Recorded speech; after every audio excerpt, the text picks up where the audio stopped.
Britishers, Mughals, Bengal Sultanate, architects, sailors, king. This story has everything. This is the story of Konark, the Black Pagoda. Rabindranath Tagore once said, and here the language of stone surpasses that of humans. Konark is situated in the eastern state of Odisha in India. It is the pinnacle of Kalinga Architecture. My name is Shreejit Swain, and this is interesting. The Sun Temple was commissioned by the King Langula Narasingha Deva I of Eastern Ganga Dynasty in the 13th century. It was designed as a gigantic chariot of sun god Surya with 12 pairs of ornamented wheels pulled by 7 horses. There is an interesting story associated with its construction. 1200 craftsmen were recruited from far and wide of the Kalinga Empire to construct the temple. They were led by one named Bisu Maharana. The project was supposed to take 12 years. As the end of 12 years approached, Dharmapada, the son of Bisu Maharana, now 12 years of age, went to visit his father. Upon arrival, it is found that his father was in distress. The crown on the Sun Temple top had yet to be completed, and the king, who was furious at the time, had threatened to execute all the 1200 craftsmen if they didn't finish it by morning. Although the task seemed impossible, Dharmapada decided to single-handedly complete it, and he did it.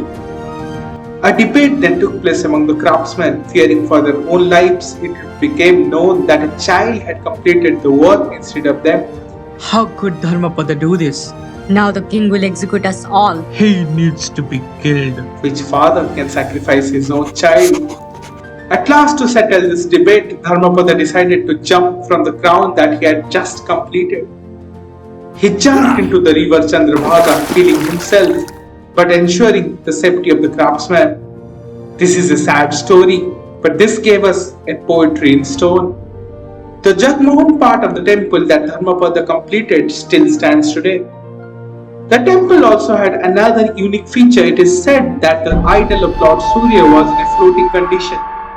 This was made possible by using a series of large magnets inside the temple.